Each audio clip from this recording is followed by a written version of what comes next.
The Trump administration is set to continue its dismantling of Obama-era environmental protections for the country's waterways on Thursday, issuing new rules that remove federal protections for half the nation's wetlands and hundreds of thousands of small waterways.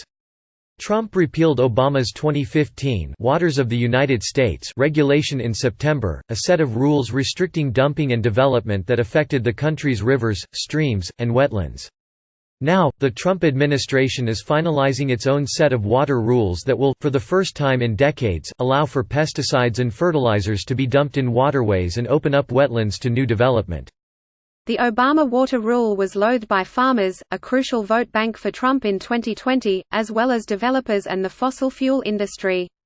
It covered 60% of American waterways, including large waterways like the Chesapeake Bay or Mississippi River and smaller rivers and streams, as well as seasonal waterways.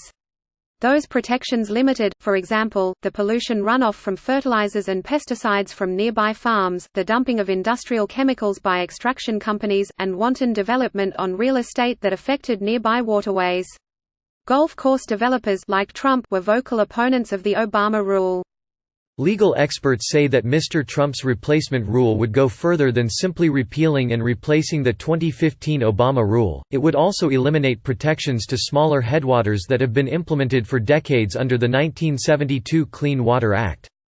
According to the New York Times, that could open millions of acres of pristine wetlands to pollution or destruction, and allow chemicals and other pollutants to be discharged into smaller headland waters that eventually drain into larger water bodies, experts in water management said.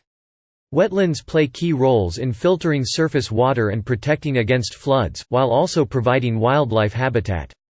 I terminated one of the most ridiculous regulations of all, the last administration's disastrous Waters of the United States rule. Trump said last week during a speech at the American Farm Bureau Federation's annual convention in Texas. That was a rule that basically took your property away from you.